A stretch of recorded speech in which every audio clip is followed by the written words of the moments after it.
श्री राम जी को प्रसन्न करने के उपायों को वर्णन, श्री राम नाम लेखन की विधि तथा उद्यापन विधान, श्री कृष्ण युधिष्ठिर संवाद में राम नाम जप के प्रभाव का वर्णन, श्री कृष्ण का युधिष्ठिर को श्री राम जय जय राम इस मंत्र का उपदेश तथा मंत्र का महात्म्य बतलाना, आनंद रामायण के पाठ का महात्म्य, राम नाम की महिमा, शिव और राम में अभेद का वर्णन।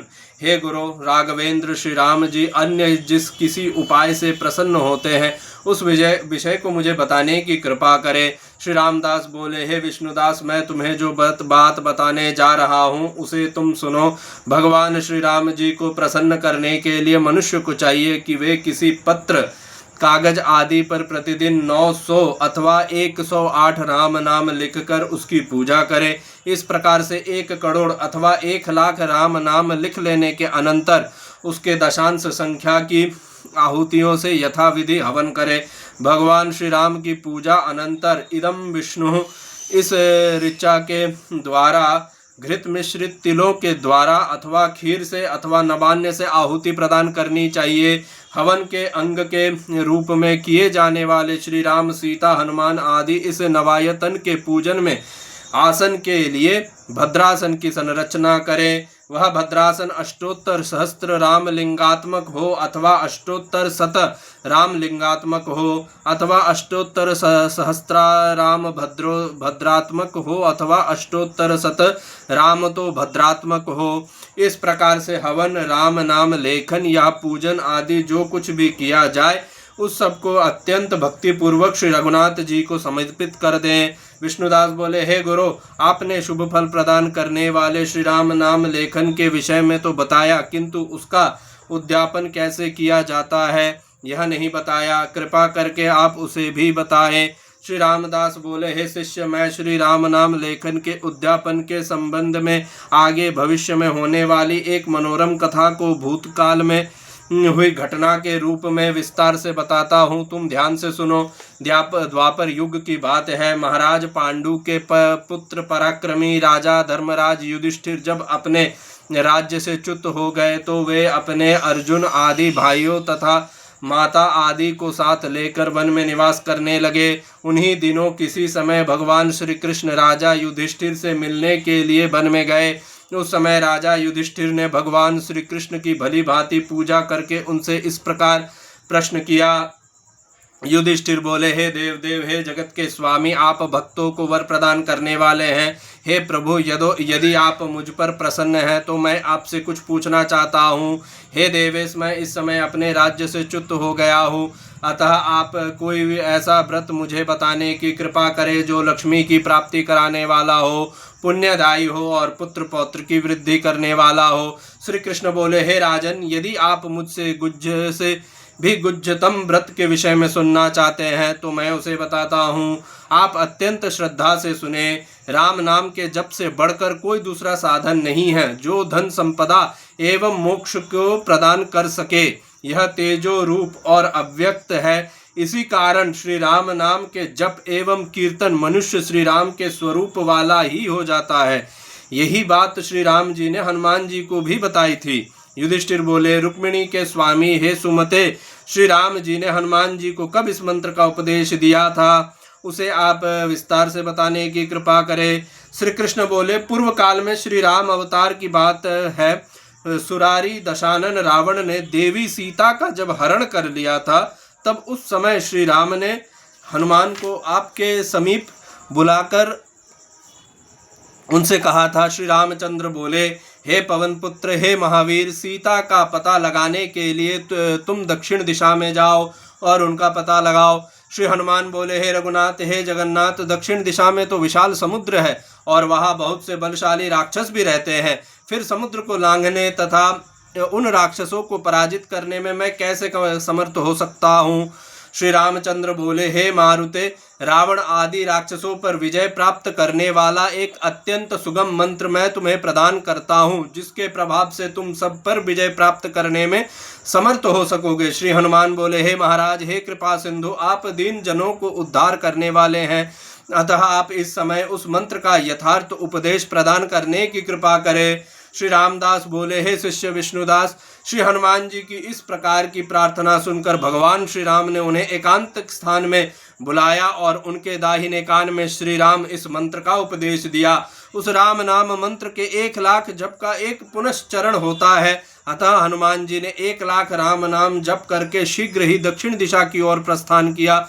उस राम नाम मंत्र के जप के प्रभाव से हनुमान जी विविध प्रकार के जलचर जीवों से व्याप्त विशाल समुद्र को लांघकर शीघ्र ही लंका के मध्य जा पहुँचे। जब वहां उन्हें सीता जी नहीं दिखाई दी तो वे अशोक वाटिका में गए। वहां उन्हें एक वृक्ष के नीचे बैठी हुई सीता दूर से ही दिखाई दी।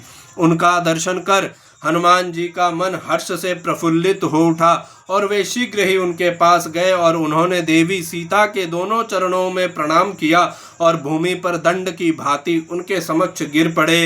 अत्यंत सूक्ष्म शरीर धारण किए हुए तथा एक छोटे से शिशु के आकार वाले उस बालक को भूमि पर दंडवत पड़ा देखकर देवी सीता कहने लगी, हे बालक, तुम कहाँ से आए हो?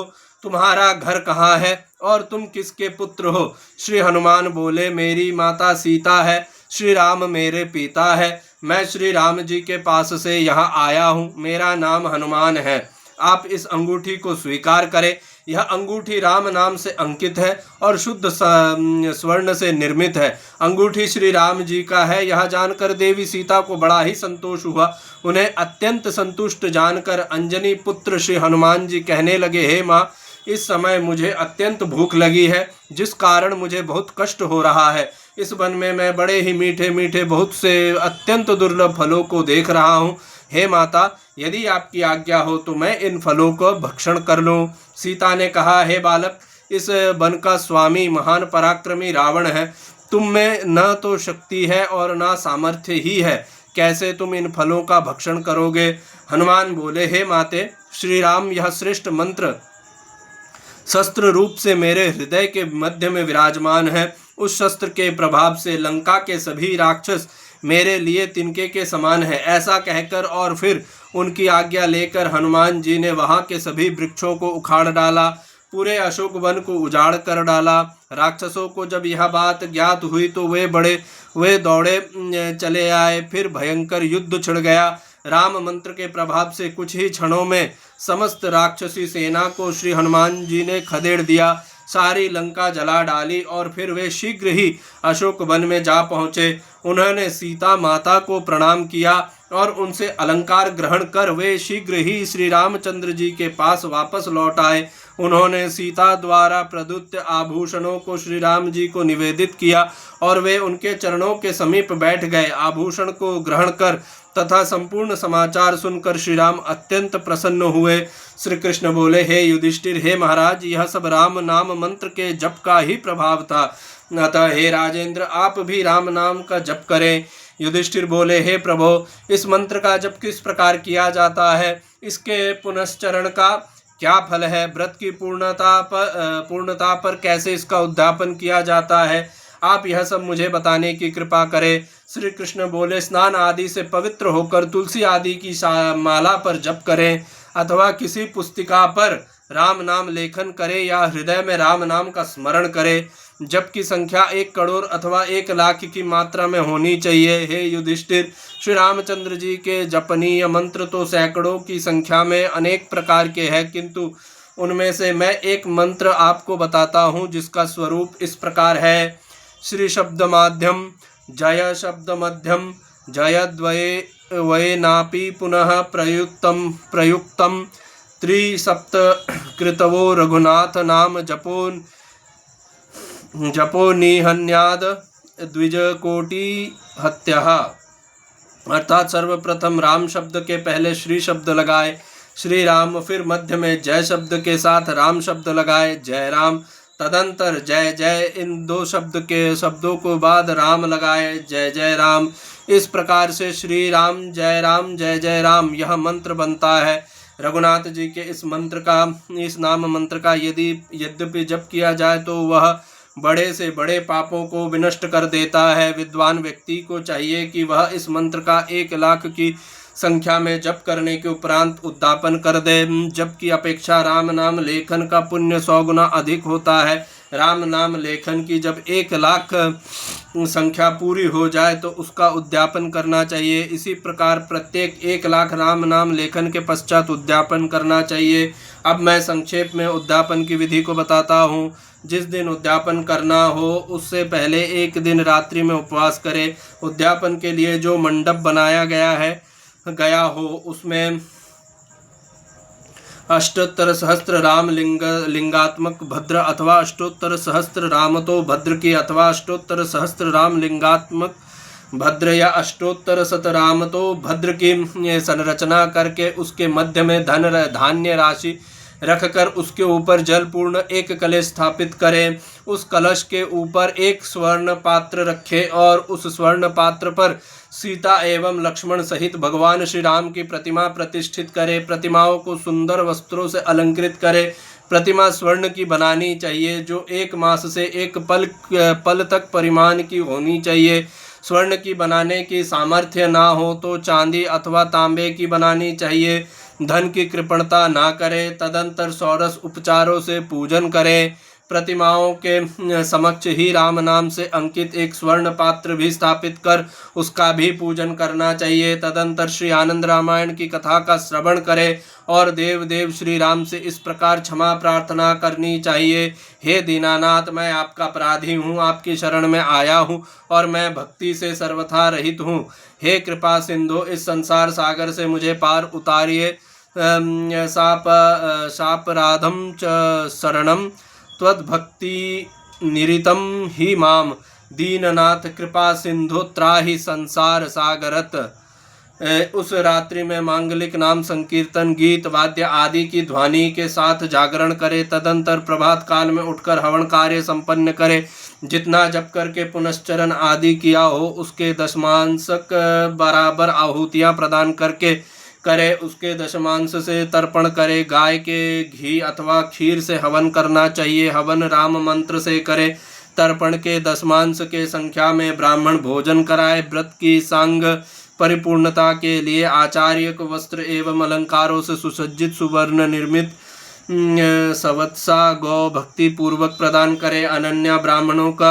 अनन्य ब्राह्मणों को भी दक्षिणा प्रदान करे। इससे व्रती को राज्य एवं लक्ष्मी की प्राप्ति होती है। जो पुत्री की अभिलाषा से इस व्रत को करता है उसे पुत्र की और धन चाहने वाले को धन की प्राप्ति होती है। जितने प्रकार के भी दान हैं, जितनी तीर्थ प्रदक्षिणाएं एवं तप है, वे सब इस व्रत की लक्षांश के बराबर है। जो इस व्रत को निष्काम भाव से अथवा सकाम भाव से भक्ति पूर्वक करता है उसके लिए किए गए अन्य व्रत एवं तीर्थ यात्राएं आदि इस व्रत के लक्षांश के बराबर ही है। इस आनंद रामायण की श्रेष्ठ पुस्तक को जो लिखकर किसी ब्राह्मण को दान करता है उसे महान पुण्य की प्राप्ति होती है। राम नाम लेखन व्रत का इस प्रकार उद्यापन करना चाहिए। इसी प्रकार उद्यापन की एक दूसरी विधि में आनंद रामायण की जितनी श्लोक संख्या है उतनी संख्या में आहुतियाँ प्रदान करें। उसके दशमांश से तर्पण करें और उसके दशमांश की संख्या में ब्राह्मण भोजन कराए। यदि राघवेंद्र श्री रामचंद्र जी की प्रसन्नता के लिए लाख पुष्पों के द्वारा पूजन आदि कृत्य संपन्न किया हो तो उस पूजन के सांग का फल की प्राप्ति के लिए भी उद्यापन करना चाहिए। श्री कृष्ण बोले, हे राजन युधिष्ठिर, इस प्रकार मैंने तुम्हारे समक्ष उद्यापन आदि की विधि को बतलाया। आप इस कृत्य को करें। राम नाम के प्रभाव से आप शीघ्र ही अपना खोया हुआ राज्य पुनः वापस प्राप्त करेंगे। श्री रामदास बोले, हे शिष्य विष्णुदास, यह वृत्तांत सुनकर राजा युधिष्ठिर विधि विधान से इस व्रत विधान को 3 मास तक करेंगे। करके इसके प्रभाव से उन्हें अपने राज्य की प्राप्ति हो जाएगी। इस राम नाम मंत्र के जप के प्रभाव से अंत में वे भगवान के परम धाम को प्राप्त करेंगे। हे शिष्य, मैंने आगे भविष्य में होने वाले कथानक को तुम्हें बतलाया। जो व्यक्ति श्री राम नाम के इस महात्म्य का अत्यंत श्रद्धा भक्ति पूर्वक श्रवण करता है वह इस संसार में पुत्र पौत्रादि के सौख्य को प्राप्त कर और श्रेष्ठ भोगों को उपभोग कर अंत में मोक्ष पद को प्राप्त करता है। जो राम भक्त भगवान श्री राम के समक्ष इस आनंद रामायण अथवा अन्य किसी राम कथा का विस्तार पूर्वक संपूर्ण पाठ या श्रवण करते हैं, अथवा इसके किसी एक सर्ग का, आधे सर्ग का, अथवा चौथाई सर्ग का, 9 श्लोकों का, अथवा केवल एक श्लोक का, आधे श्लोक का, या केवल श्लोक के 1/4 भाग का नित्य भक्तिपूर्वक पाठ करते हैं, वे मनुष्य मुक्ति के भागी होते हैं। जोग रघुनायक श्री रामचंद्र जी के महात्म्य का बखान करने वाले और श्री राम कथा का वर्णन करने वाले इस आनंद रामायण का पाठ पीपल वृक्ष के नीचे, मुनि वृक्ष अगस्त्य के मूल में, अथवा तुलसी वृक्ष के समीप किसी पवित्र स्थान में, भगवान सूर्य के सामने, किसी ब्राह्मण के समक्ष, अथवा श्री राम जी की सन्निधि में, या किसी विद्वत सभा में, ब्राह्मणों के समुदाय में, अथवा किसी नदी या जलाशय के तट पर बड़े ही आदर पूर्वक करते हैं, वे मनुष्य संसार में धन्य है। संपूर्ण श्री आनंद रामायण अथवा इसके किसी एक कांड अथवा किसी एक सर्ग को भी लिखकर ब्राह्मण को दान दिया जाए तो उससे महान पुण्य की प्राप्ति होती है। जो ऐसा करने में असमर्थ हो उसे चाहिए कि वह इस रामायण के किन्हीं 9 श्लोकों को लिखकर श्री रामचंद्र जी की प्रसन्नता प्राप्ति के लिए ब्राह्मण को पूजा कर उन्हें प्रदान करे। यह नित्य दान है। मनुष्यों को चाहिए कि इस नित्य दान को प्रतिदिन अवश्य संपन्न करे। इसके एक सर्ग को प्रतिदिन लिखकर दान करने से नित्य सुवर्ण दान का जो फल प्राप्त होता है वह उसे प्राप्त होता है। इस दान से बड़ा दूसरा कोई उपाय नहीं है जो श्री राम जी को अत्यंत संतोष प्रदान कर सके। अतएव श्री राम जी की प्रसन्नता के लिए इस दान को अवश्य करना चाहिए। 9 सुपारियों सहित 9 तांबुल अन्य उपचारों के साथ पृथक पृथक 9 ब्राह्मणों को दक्षिणा सहित नित्य प्रदान करना चाहिए। जो आसक्त हो वह एक श्रेष्ठ तांबुल का दान करे। भगवान श्री राम का सदा पूजन करना चाहिए, सदा उनका ध्यान करते रहना चाहिए। नित्य ही श्री राम का भक्ति पूर्वक बार बार स्मरण करना चाहिए। जिसकी वाणी में निरंतर श्री राम नाम का वास है, जिसके दोनों हाथ श्री राम की पूजा अर्चा और सेवा में निरंतर लगे रहते हैं, जिसके कान नित्य निरंतर ही श्री राम कथा का श्रवण करने की अभिलाषा रखते हैं, जिसके पैर श्री राम तीर्थों रामेश्वरों राम द्वारा प्रतिष्ठित शैव तीर्थ और राक्षसों में आवागमन करते रहते हैं, जिनके नेत्र उत्तमोत्तम श्री राम पूजा महोत्सव को देखते रहने की इच्छा करते रहते हैं, वह पुरुष धन्य कहा गया है। यस्य वाण्याम राम नाम हस्तो पूजन तत्परो श्री रामचरितन्येव श्रोतु काम च यच्छुति राम तीर्थानि रामेशान राम क्षेत्राणि यानि च यदंघ्रि गंतु कामो तु राम पूजोत्सवान् वरान् संद्रष्टु कामो यन्नेत्रो स धन्यः पुरुषः स्मृतः। जो मनुष्य इस संसार में राम राम एवं राम इस प्रकार से कहते रहते हैं, वे यदि माया महापातकी भी हो तो मुक्ति को प्राप्त करते हैं, इसमें कोई संशय नहीं है। जहाँ रामचंद्र यह नाम मात्र विद्यमान रहे और जिसकी वाणी वंश में रहे और वश में रहे और फिर भी वह मनुष्य घोर नरक में जाए, यह एक महान आश्चर्य है, अर्थात ऐसा हो ही नहीं सकता। यदि किसी के मन में श्री राम नाम मंत्र रूपी अमृत बीज की संजीवनी प्रविष्ट हो गई हो तो चाहे हलाहल विष हो, प्रलयाग्नि हो अथवा साक्षात मृत्यु के मुख में भी वह पड़े तो भी भय की कोई बात नहीं है। श्री राम नामामृत मंत्र बीज संजीवनी चेन्म मनसी प्रविष्टा हलाहलं व प्रलयनलं व मृत्युर्मुखो व विशतां कुतोभिः। बैठते समय, निद्रा काल में, भोजन करते समय, खेलते समय तथा आवागमन करते समय नित्य निरंतर श्री राम का स्मरण ध्यान चिंतन करते रहना चाहिए। इस संसार में श्री राम ही एकमात्र ऐसे हैं जिनके चारित्र को श्रवण मनुष्य को करना चाहिए, जिनके नाम एवं गुणों का कीर्तन करना चाहिए, जिनकी कथा का गान करना चाहिए और जिनके उपदेशों का पालन करना चाहिए। स्वर्ग लोक में जिस प्रकार से अत्यंत मंगलकारी अमृत विद्यमान रहता है, उसी प्रकार से इस पृथ्वी पर राम नाम रूपी अमृत है जो कभी भी समाप्त नहीं होता, सदा परिपूर्ण रूप से विद्यमान रहता है। इस संसार में वही धन्य है, दूसरा कोई नहीं, जो अपने शरीर में गोपी चंदन धारण किए रहता है, जिसके शरीर में राम मुद्रा अंकित है, जो नित्य निरंतर श्री राम नाम का जप कीर्तन करता रहता है, जो नित्य तुलसी काष्ठ की माला को धारण किए रहता है, जो शंख चक्र गदा एवं पद्म चिन्हों को धारण किए रहते हैं, और जिसके मन नित्य निरंतर श्री राम में लगा हुआ है, वही पुरुष सब पुरुषों में श्रेष्ठ है, जो सदैव श्री राम के नाम का कीर्तन करता रहता है। और वह पुरुष सब प्रकार से निंदनीय है, जो श्री राम का नाम का कभी भी स्मरण नहीं करता।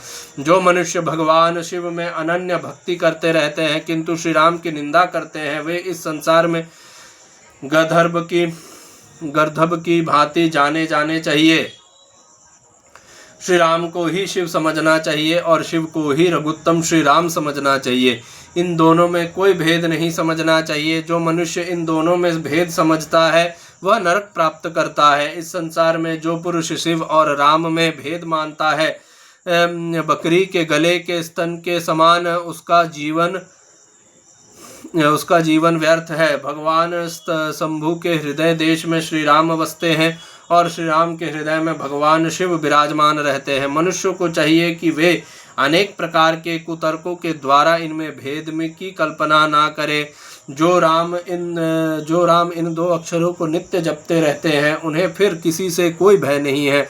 वे मनुष्य जीवन मुक्त ही है। जिस पुरुष के शरीर में राम मुद्रा अंकित रहती है, उसे देखकर यमराज के दूत भयभीत होकर दसों दिशाओं में उसी प्रकार भाग जाते हैं जिस प्रकार सिंह को देखकर हाथी भाग जाते हैं। गोपी चंदन से ललाट, पीठ, दोनों कुक्षियों, उदर देश, हृदय, दोनों भुजाओं तथा मस्तक, इस प्रकार से शरीर के 9 अंगों में राम मुद्रा अंकित करनी चाहिए। यह राम मुद्रा सभी मुद्राओं में श्रेष्ठ है और सब प्रकार के दोष पापों को काट डालने वाली है। गोपी चंदन से चिन्हित इस राम मुद्रा के सदा ही शरीर में धारण किए रहना चाहिए। जिसके देह में राम मुद्रा अंकित है, उसे पाप स्पर्श तक नहीं कर पाता। विविध प्रकार के नवीन अथवा अर्वाचीन स्तोत्रों के द्वारा श्री राम की स्तुति प्रार्थना रात दिन करते रहना चाहिए। अपने द्वारा रचित स्तुतियों के द्वारा भी उनका स्तवन करना चाहिए। श्री राम के नाम से अंकित स्तुति आदि यद्यपि छंद आदि की दृष्टि से अशुद्ध हो, तथापि उसे अत्यंत शुद्ध मानना चाहिए। उसके श्रवण से पातकों का विनाश होता है। जिससे कवित्व में श्री राम और कृष्ण के महान चरित्रों का गुणगान हो, उसे विद्वानों को अत्यंत पुण्य प्रदान करने वाला समझकर उसे का गायन करना चाहिए। श्री रामदास बोले, हे शिष्य विष्णुदास, जो विद्वान संस्कृत भाषा में अपना साहित्य रचित करेंगे, उन मनुष्यों को इस संसार में व्यास जी के अंश से उत्पन्न पंडित जानना चाहिए, जो भगवान श्री राम, भगवान श्री कृष्ण और भगवान शिव की स्तुतियों के द्वारा स्तुति करते हैं और उनके दिव्य चरित्रों का वर्णन करते हैं। उन्हें व्यास जी की मूर्ति समझना चाहिए। इस पृथ्वी पर जब तक जो भगवान श्री राम के चरित्रों का गान करता है, तब तक वह व्यास के रूप में ही स्मरण किया जाता है। तदंतर अंत में वह मुक्ति प्राप्त करता है। हे शिष्य विष्णुदास, किसी ग्रंथ के पाठ का क्या फल होता है, मैं उसे तुम्हें विस्तार पूर्वक बताता हूँ। तुम स्वस्थ चित्त होकर उसे सुनो।